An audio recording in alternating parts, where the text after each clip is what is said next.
Fala galera que acompanha a Musical Filmes, eu sou o Bruno. E eu sou o Ulisses. Ulisses, a gente já tentou uma vez falar sobre esse personagem, quando a gente falou sobre o Capitão América 1990, inclusive eu vou deixar aqui o linkzinho, né, para vocês assistirem, para verem como é que não deve ser feito o personagem.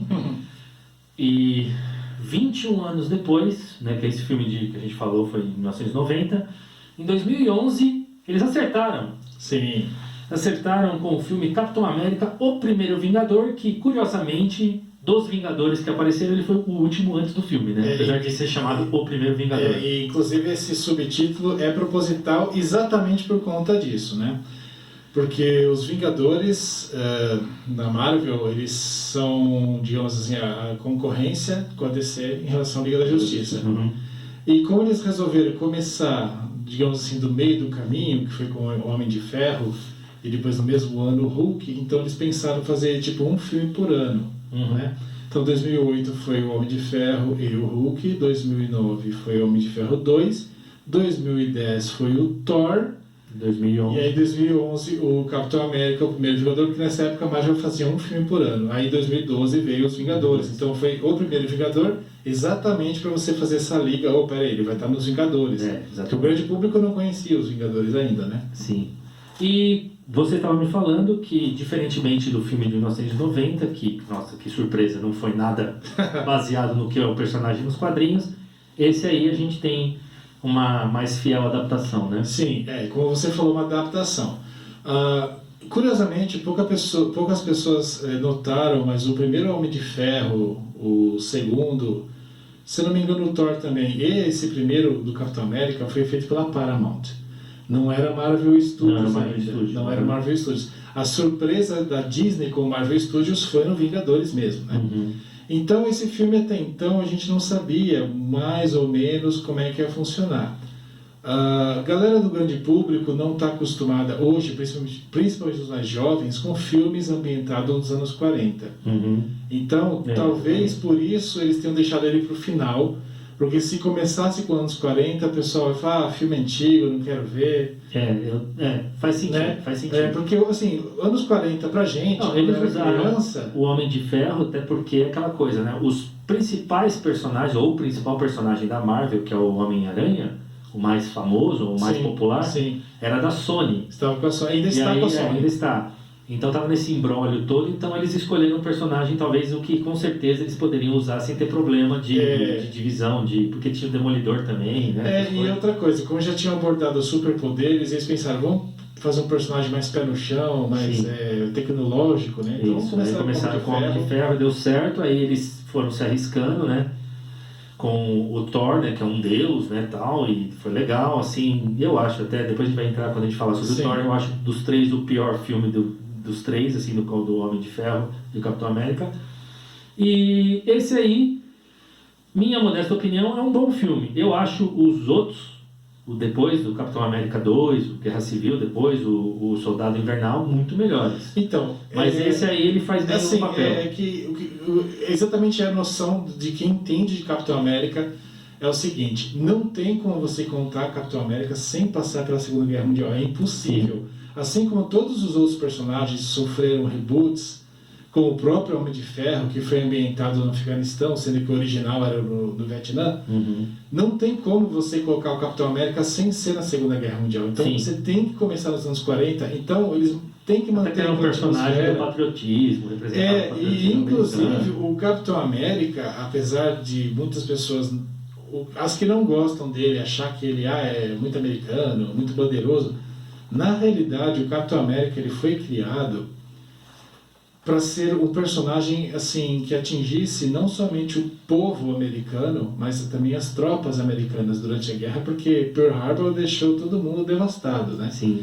Então, os quadrinhos do Capitão América, feito pelo Jack Kirby e o Joe Simon, que eles criaram ele em 1941, foi para resgatar esse espírito de nação que eles tinham, e ele fez esse papel dentro e fora dos quadrinhos.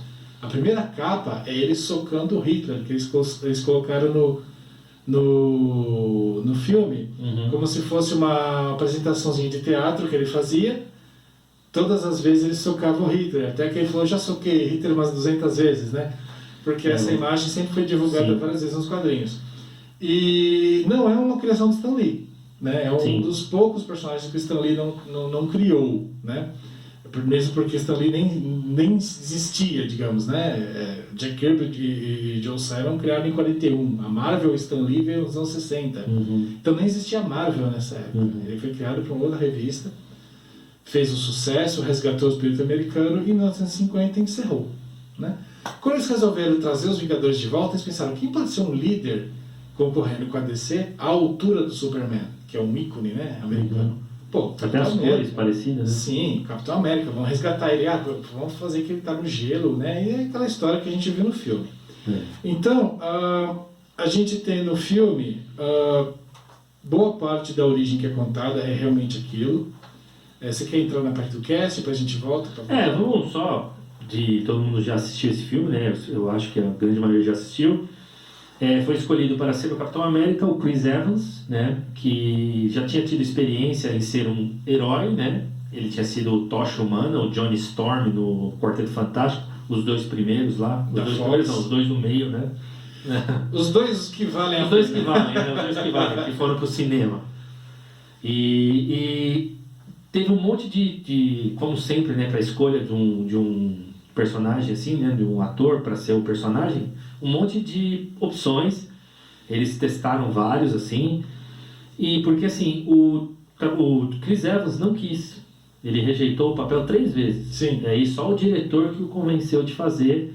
O diretor e o Robert Downey Jr. Porque ele tinha tido uma experiência ruim, especialmente no segundo Quarteto Fantástico, que depois, quando a gente falar sobre ele, a gente vai entrar nisso. Inclusive, foi o ponto onde a Jessica Alba, que é a mulher invisível do Quarteto Fantástico, ela desistiu de atuar depois daquele filme. Ela quase desiste pra sempre. Umas coisas assim meio embaçadas, então talvez ele tenha tido uma experiência ruim, ele não quis entrar nesses blockbusters assim e tal. E foi escolhido. Depois que alguém chegaram no ouvido dele, falaram tudo tal, o Robert Downey Jr., o próprio diretor, e ele escolheu e ele fez um bom papel. Eu acho que ele representa bem esse espírito de liderança, apesar de você olhar os primeiros filmes dele lá como um besterol americano lá, que você fala, esse não é mais um besterol americano. Esse cara é o Capitão América? Nossa Senhora. E fez uns outros comédias românticas pastelão. Scott assim. Pilgrim. Que tem a ver com quadrinho também. Ele não é tão novo, né, as coisas de quadrinho. Sim.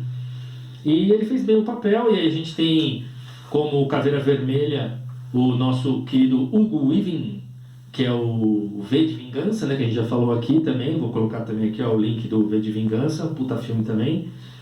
E o Sr. Smith, né? Agente Smith, do Matrix, com aquela voz dele, que ele faz o Caveira Vermelha. E a gente tem o Tommy Lee Jones também, que é o cara mais, talvez, carrancudo da história de Hollywood, o ator mais carrancudo, essa cara aqui, ó, ele tá sempre com essa cara. É o cara que sorri assim. Ele é esse cara, então ele sempre tem essa cara. E a personagem da Peggy, que é feita pela Hayley Atwell, que também foi oferecido para Emily Blunt, esse personagem, mas a Emily Blunt não quis, a Keira Knightley e Alice Eve, todas elas britânicas, e foi colocada a Hayley Atwell, que foi escolhida para o papel de ser a Peggy, né? Que é o interesse amoroso do personagem do Chris Evans, que é o Steve Rogers. E nós temos também você, né, que a gente fala que é você, que é o Bucky, né, que é o... Já era o ator, né? Sebastian Stan. Ele veio do Once Upon a Time, onde ele fez um trabalho brilhante, ele se destacou bastante. Do Once Upon a Time, ele fazia o Chapeleiro Maluco, ele foi direto para esse filme. Sim. E é legal esse filme que, normalmente, você pega os filmes assim, tipo o Hulk. O CG, né, que é a computação gráfica, está no corpo do Hulk. Esse filme fez ao contrário, né? Porque o Chris Evans, ele é o Capitão América, ele é forte, todo definidão e tal. E eles fizeram um efeito para ele virar um magrelo, né? Não, na realidade é assim. Eles usaram o corpo de alguém no rosto dele. É um adolescente, né? Eles usam um adolescente pequeno, né? Então, para combinar, é um garoto que tinha 17 anos na época. Magrinho e tal. Isso, magro, tudo. E aí no rosto, eles jogaram o rosto do Chris Evans. E você acredita que na época teve gente que me perguntou como que o ator fez para ficar magro e baixinho. Tem gente que não viu o tão bom que tá o efeito. E aí tem legal que mostra assim, a questão do heroísmo, do patriotismo e da vontade de lutar pro ideal do rapaz frágil, né? Que inclusive é por isso que ele é escolhido para ser o super soldado, né? O Soro lá. Que o ator que injeta o soro nele é o... Stanley Tucci. Stanley Tucci, Stanley né? Tucci faz o doutor... eu não sei muito bem a pronúncia. Erskine, não sei como que é. E ele escolhe exatamente porque ele vê... porque ele quer porque esse doutor, ele é alemão, como aconteceu bastante na Segunda Guerra Mundial. Cientistas alemães alguns foram fugidos, como Albert Einstein, ele fugiu, porque não queria trabalhar para a Alemanha, trabalhou para os americanos. Outros foram capturados e, como sentença, tiveram que trabalhar para o governo americano. No caso dele, ele é como se fosse um Einstein, ele fugiu, porque ele tinha sido obrigado a fazer um soro experimental no agente Johann Schmidt, que dessa vez está certo, ele é alemão, não é italiano. Johann Schmidt, então, foi injetado nele a primeira versão desse soro, que desfigurou ele completamente. Ele ficou conhecido como Caveira Vermelha. E dessa vez também não parece um cocô vermelho, como no filme de 90, é bem mais inclusive, bem feito. o Hugo Weaving foi escolhido exatamente porque ele havia topado fazer o V. Não mostrar o rosto. Hoje não mostra o rosto. Nesse filme ele começa o filme com o rosto, depois ele arranca uma técnica maravilhosa de Hollywood, né, que faz com que o rosto dele seja a máscara e a prótese pareça o rosto, né? E ele mostra que ele é o Caveira Vermelha, que ele é um oficial nazista do governo alemão, que lidava diretamente com Adolf Hitler, só que ele criou um subgrupo baseado numa cultura antiga da Hydra, né? Hydra. Ele criou esse subgrupo e ele começou a desrespeitar as ordens do Führer, né? E aí ele criou esse subgrupo. Inclusive o Tesseract, ou Tesserato, ou Hipercubo, ele é uma forma geométrica feito para... ele é um polígono, que ele possui outro polígono dentro dele. É parte da teoria do Carl Sagan sobre a quarta dimensão, né? E na Marvel, o Tesseract... que também depois vira uma das joias da manopla do Thanos, né? Então, no filme eles deram uma sacada muito legal, porque nos quadrinhos, o Caveira Vermelha, ele está sempre atrás do cubo cósmico. O cubo cósmico não é o Tesseract. Essa foi uma adaptação. Porque a narrativa de todos os filmes da Marvel é a narrativa do universo dos quadrinhos chamada Ultimate. Essa narrativa Ultimate, ela tenta ser um pouco mais realista, personagens mais reais, com comportamentos e uniformes mais próximos da realidade. Tanto que o Capitão América, desta vez, tem um uniforme que parece mais um soldado e não um palhaço. Depois, né? Sim, não, ele começa como um palhaço. Inclusive, depois vamos entrando na história um pouquinho. Então esse rapaz, ele tem toda essa questão de... Deixa eu terminar do Caveira Vermelha, que faz parte. Tá bom. Então o Dr. Skyne faz o teste no Johann e ele fica deformado, tudo. Ele começa a se tornar um ditador lá dentro do nazismo. E ele foge e os americanos exigem também a mesma fórmula. E ele fala, olha, a fórmula não estava completa, agora eu consegui completar. Só que ele pensou o seguinte, da outra vez nós escolhemos o melhor, o mais forte, o mais determinado, o mais guerreiro, o mais implacável, e ele se transforma em ditador.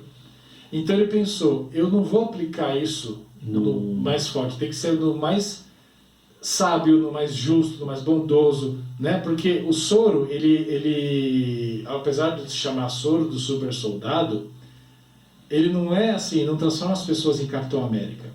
O soro do super soldado, ele enaltece as suas qualidades. Então, se você é bom, você fica sempre muito bom. Se você é forte, você vai ficar mais forte. Se você é mau, você vai ficar muito mal. Então, ele vai enaltecer aquilo que você tem de qualidade. Lógico que ele amplia força, velocidade, raciocínio, tanto que o Capitão América nos filmes dos Vingadores, você pode ver que ele sempre toma decisões bem assim, práticas, rápidas, imediatas, sem ficar muito rápido, agora. Porque é resultado do soro, né? O soro faz isso com ele.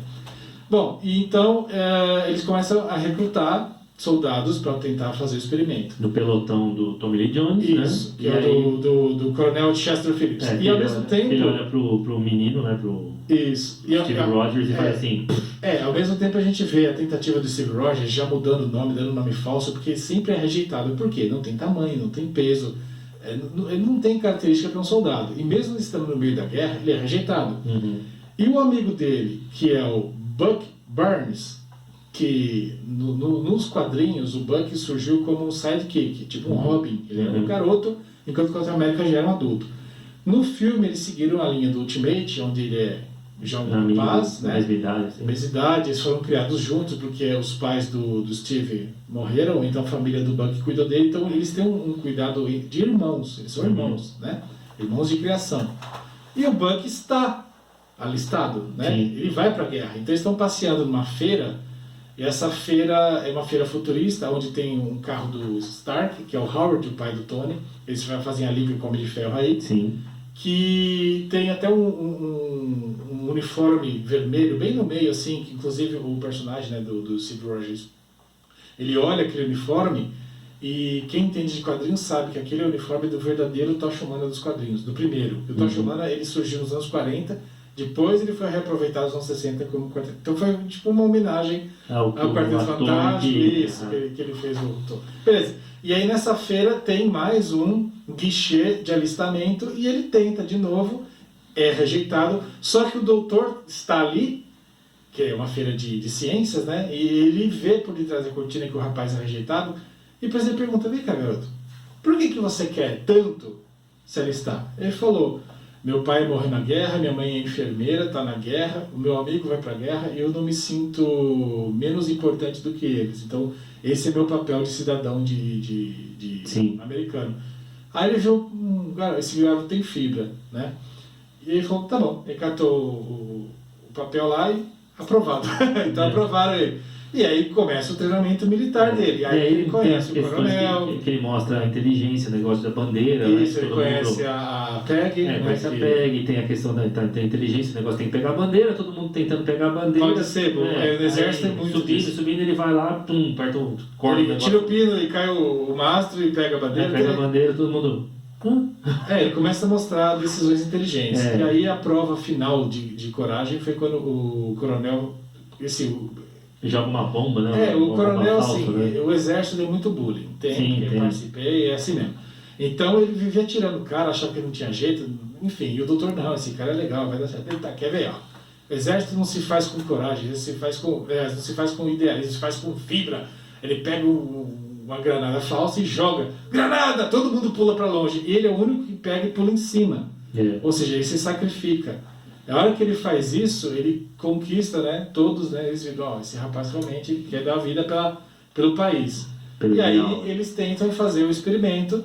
Antes disso tem uma cena que ele briga na rua, que ele pega uma tampa de lixo. E aí usa como escudo. Usa como escudo, aí começa a apanhar do cara, ele fala, eu posso fazer isso o dia inteiro. Essa fica a frase dele do campeonato.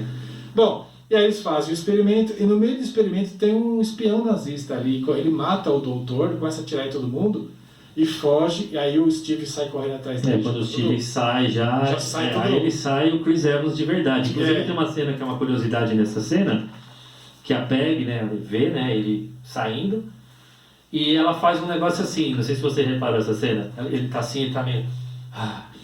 fortão, ela pega e faz assim, ó, tipo dá um toque no músculo dele aqui. Sim. Essa cena foi uma improvisação da atriz que ela ficou olhando pro corpo do Chris Evans e, tipo assim, não que ela tenha uma paixonite assim pelo cara, tá? Mas ela falou, era tão gigante que ela falou, precisava tocar pra ver se era de verdade.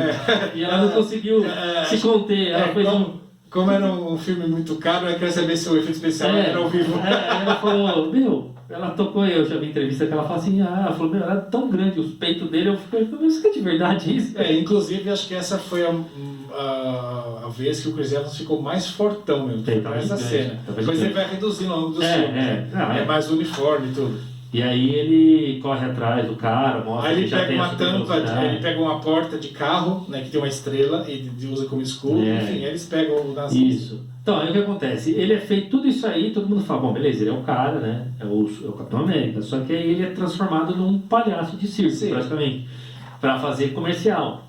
comerciais, inclusive no filme do Homem-Aranha mostra um comercialzinho, né? Inclusive, depois do experimento, como o doutor morre e a fórmula estava na cabeça dele, eles não tinham a fórmula, não tinham mais os ingredientes, eles tiraram algumas amostras de sangue do Steve, né? E essas amostras de sangue vão ser importantes depois pra frente, né? Em outras situações, outros personagens, inclusive na saga Capitão América. E aí E ele acaba se tornando o único. Então, como o projeto acaba, então eles encerram, não tem mais o projeto Super Soldado. E aí você tem a cena que ele é tipo um palhaço de circo, ele quer ser um soldado, ele tem esse ideal.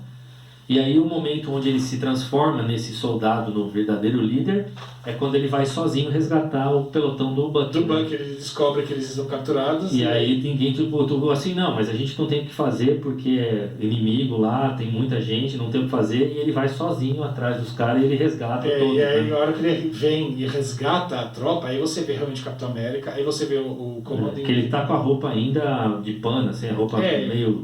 aquela roupa de palhaço, digamos assim, e o com escudo a farda por cima. O escudo é meio que um... Isso, que é o escudo original dos quadrinhos. Sim, o escudo não original, é esse escudo aqui.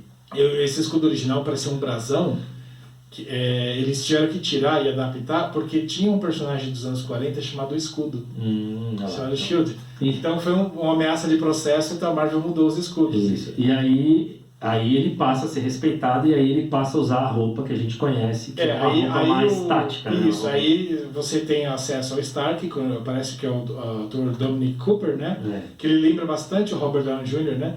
Do primeiro filme. Sim. E ele mostra o escudo de Vibranium, que é o escudo que a gente conhece, só que até então era a única amostra que tinha, então eles achavam que só tinha aquilo de Vibranium no mundo. Curiosamente, nos quadrinhos, o escudo do Capitão América não é feito só de Vibranium, ele tem Vibranium e Adamantium. Que é do Wolverine, pra quem só que como o universo Marvel dos mutantes estava com a Fox nesse momento, eles deixaram 100% Vibranium. E nesse momento, que ele é o herói de todo mundo, uma garota fica toda encantada e lasca um beijão nele. A Carter fica brava, pensando assim, só agora que virou soldado, tá se tornando um mesmo. Ela cata a arma e pá, dá uns tiros no escudo. E o escudo funciona.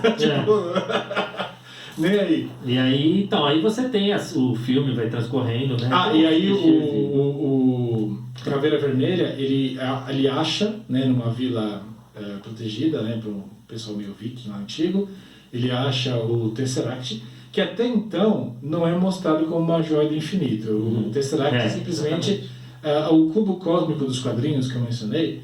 Ele é como aquela pedra da Mulher Maravilha, ele realiza desejos, ele altera a realidade. Então, ele queria o Tesseract porque ele conhecia as propriedades de Tesseract, ele não fazia ideia que tinha lá dentro. Ele queria só a energia, o poder. Ele começa a criar armas baseado na energia do Tesseract. Sim. E aí ele ameaça invadir os Estados Unidos. Então eles vão até ele, né, eles vão atrás do Caveira Vermelha. Diferente daquele filme dos anos 90, ele não derruba o míssil na bicuda. E ele luta as lutas, as cenas de lutas e tal. Aí tem uma coisa, mostra o Comando Imbatível, que tem nos quadrinhos, que é o grupo que o Capitão América, ele lidera, tipo 5 soldados, né? Que o Bucky tá junto. Que aí tem a cena do trem. Isso, tem a cena do trem onde o Bucky cai. morre. O Bucky cai e aí, né, você fica, meu Deus, morreu o Bucky, né? É o sacrifício do filme, né? Isso, e tem dois atores desse Comando Invencível que vale a pena falar o seguinte. Um deles é o Neil MacDonald, acho que é MacDonald, né, que chama. Ele faz o Dum Dum Dugan, que é um bigodudo, né? Esse ator só faz vilão.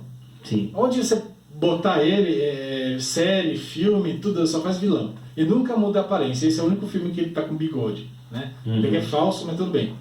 Que é do Comando Imbatível. E o outro é o Ken Choi, que é o japonês. O Ken Choi, ele faz o Jin Morita, né? Que é o japonês da turma, porque o japonês naquela época pertencia aos aliados. Então, meio que assim, você veio pro nosso lado, você vai ter que lutar na guerra também. E depois no Homem-Aranha da Marvel, ele trabalha de novo e ele faz o neto do personagem. Ou seja, no passado o avô dele precisou lutar na guerra para que o neto pode ser professor, então ele é diretor da escola. Entendi. É legal, essa pontezinha é muito bacana. Bom, e aí o Comando Invencível mais o Capitão América e com influência também do Coronel e da Carter, que tinham ordens de não fazer muita coisa, eles invadem, né, a base na Alemanha, né, do Caveira Vermelha. Ele está numa nave gigantesca que ele criou com a energia do Tesseract e tudo. Tá a luta. Eles lutam pra caramba. Uma coisa que assim não é muito legal é que eles mostram as aventuras deles muito rápido. Tipo, Sim. Podia mostrar mais um pouco do Comando Invencível em ação, né? Mas Sim. beleza. E aí eles estão na luta final, o Caveira Vermelha e o Capitão América lutando naquela nave.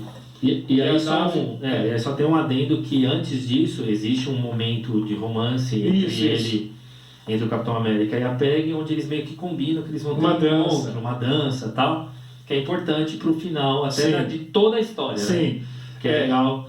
E aí o que acontece no meio dessa luta, ele meio que ele tem que se sacrificar, porque ele fala que vai cair lá no gelo. A nave ela tá direcionada para a América, né? Para vir até Washington e destruir tudo com as armas que tinha. E aí quando ele tá lutando com o Caveira Vermelha, ele meio que dá um golpe e acidentalmente o Caveira Vermelha ele aciona aquela máquina que tava o Tesseract junto. O Tesseract se funde àquela máquina, aí ela começa a ter tipo um curto-circuito, abre um portal e suga o Caveira Vermelha. Eu entendi que realmente tinha sugado ele para outra dimensão. Muita gente achou que ele tinha morrido, né? Ele descobriu depois que Descobriu-se depois que realmente é o outra portal. Dimensão, né? E aí o Tesseract estava tipo super aquecido, ele vai queimando as etapas da nave, assim, os níveis, e ele cai no mar. Então ele não consegue controlar a nave, ficar perto do controle, que é uma nave assim, inexistente, não tem equipamento, não tem treinamento para essa nave, que é uma nova inventada pelo Caveira Vermelha. Então ele decide jogar ela no mar. Né, com a velocidade que estava, ele acabou indo no gelo. Aí ele se despede da Carter. Ele fala, avisa ela que eu não vou conseguir essa dança. Né? E aí é legal. Ele cai no gelo e beleza, você não tem mais informação de nada. De repente mostra descongelando. Parece que o Phil Coulson está ali, que é o Clark Gregg, que ele está em todos os primeiros filmes da Marvel, né? O Clark Gregg. E aí o Capitão América acorda. É legal essa cena porque ele acorda, aí tá rolando um jogo de beisebol assim, no rádio assim. Tem uma enfermeira, ele levanta. E aí ele fala alguma coisa que ele se toca, que ele fala assim... Ele começa a conversar com a enfermeira, né? É isso, exatamente. Aí inclusive ele fala... essa menina aí, ela fazia a série The Mentalist, ela era uma das agentes. Aí ele fala assim... onde é que eu tô? Tá, não, você tá aqui. Ele falou, não, esse jogo aí eu assisti. Eu assisti lá. Aí ela, tipo, segurança, aí ele levanta e empurra tudo, derruba, aí você vê que é um cenário fake. Ele começa a correr que não doido e vai parar no meio de Wall Street. Do Wall Street, e aí tem o atual, né? Wall Street atual. E aí você tem o famoso personagem que está em todos os filmes para linkar todo mundo para os Vingadores, que é o Nick Fury. Nick Fury, pelo Samuel Jackson. Que é o Samuel Jackson, ele aparece. Ele chama o capitão, né? E fala, né, que... E aí a gente termina o primeiro Vingador com o link para o ano seguinte, 2012, ser lançado o filme Vingadores, o primeiro Vingadores. Alguma coisa no final aí, Ulisses? Eu acho que esse filme... Só uma coisa que eu esqueci que tem a ver com a sequência do filme. O Johann Schmidt, né, que é o Caveira Vermelha, ele tinha um outro cientista que estava com ele o tempo todo, que é o ator Toby Jones. Que só faz esse tipo de personagem. Ele fazia o Dr. Zola. Esse Dr. Zola, até então, você não entende muito bem qual é a função dele. Aí no segundo filme você entende o que ele fez, que é uma coisa perigosíssima, que muitos governos hoje estão tentando fazer, o que ele fez nos quadrinhos. E então tem essa ponte, né? Aí o Nick Fury fala com o Steve, né? Ele fala, capitão, né? Nós vamos precisar de você, sei lá. E ele fala, quanto tempo eu fiquei dormindo? Ele falou, 70 anos. Ele me dá uma murchada assim, dele, por quê? Ele falou, é porque eu tinha um compromisso. Eu tinha um encontro. Nossa, de parte legal, né? É legal, porque depois é legal esse link que eles fizeram no final, que eu acho que foi o que deu o toque final, né?